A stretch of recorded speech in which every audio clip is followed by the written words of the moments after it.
your name in the prestigious Forbes 30 Under 30 is a rare and distinguished honor.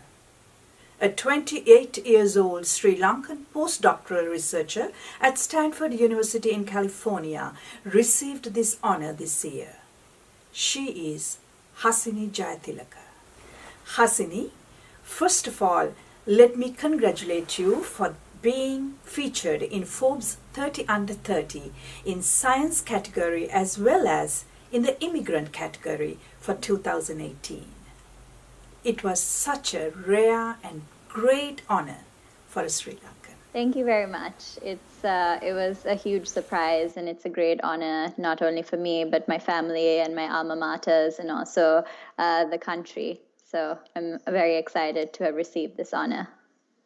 Could you tell us what was your initial reaction when you heard about your name was on the list? I was just really shocked when I heard that I had made this list.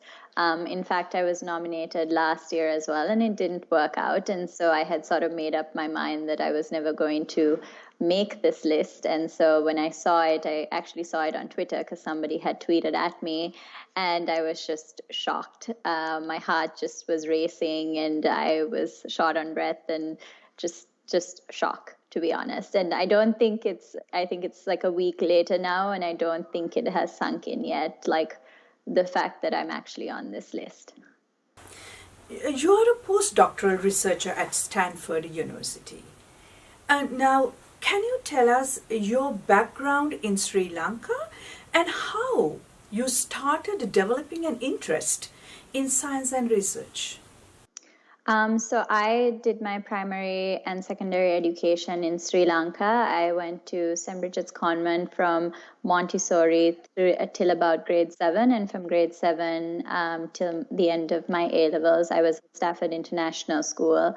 My interest in science actually started, I think, from probably when I was about 11 or 12 years old. I really did like the subject of science, and then as I got older, I really enjoyed biology, physics, chemistry, and math, and that's what I did for my A-levels.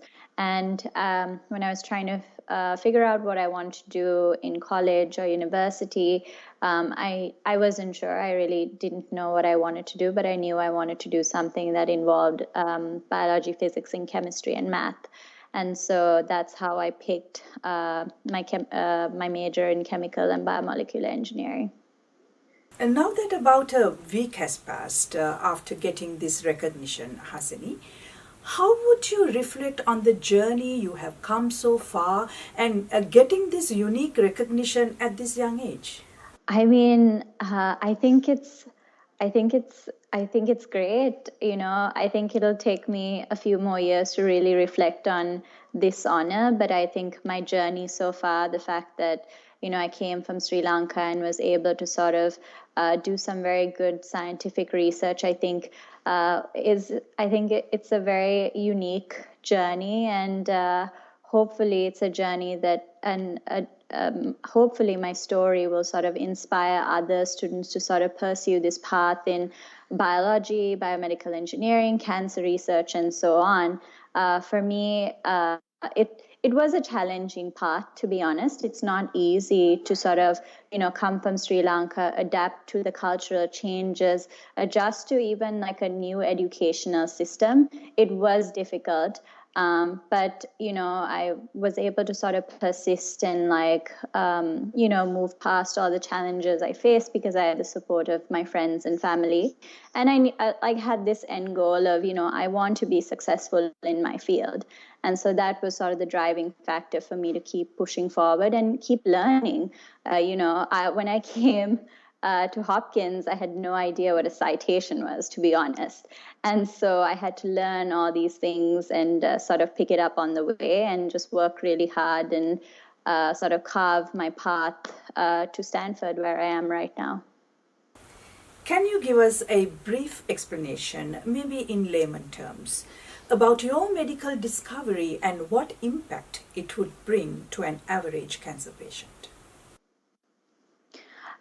So my previous work, which was part of my PhD thesis, was discovering a new signaling mechanism that's involved in controlling how cancer cells spread through the body. So they spread through the body when they're sort of closely packed together in the tumor microenvironment. And they do this because a signal of two molecules called interleukin 6 and interleukin 8 is sort of enhanced. And so this was a new mechanism that I discovered. And what we found is if you block the signaling pathway between interleukin 6 and interleukin 8, you could slow down the spread of cancer. And this was a significant finding because 90% of cancer-related deaths are caused by metastases, which is the spread of cancer from from the primary site to a distal site.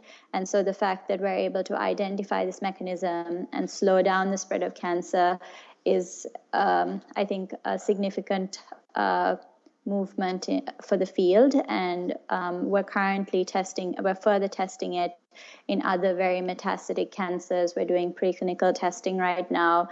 And hopefully down the line, we'll be able to get it into clinical trials and eventually introduce it to patients. So the idea is if this works in the patient, then we could improve patient outcomes. Hasini, if a young boy or a girl in Sri Lanka who may have an interest in pursuing a career in science, listening to you, what would you tell to that young person? I would say, if this is truly what you're passionate about, I think find a way to sort of make it happen. I think a lot of people, find excuses to sort of not pursue it because it is challenging. Getting into a PhD program is hard. Going through the PhD itself, you're committing 5 to 6 years of your life, just constantly working. When I was doing my PhD, I was just constantly working and it never really stopped. But, at the end of the day, it was, all worth it for me because of the work that I produced and also, the lessons I learned along the way. Not only, academically, but also personally.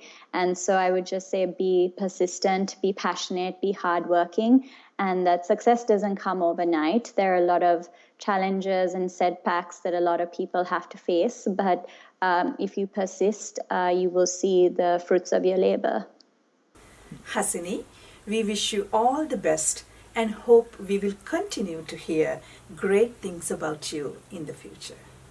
Thank you. Thank you so much for interviewing me and taking interest in the work and everything. I know you were interested in the work last year as well. And so it's nice to have this support from the Sri Lankan community in America.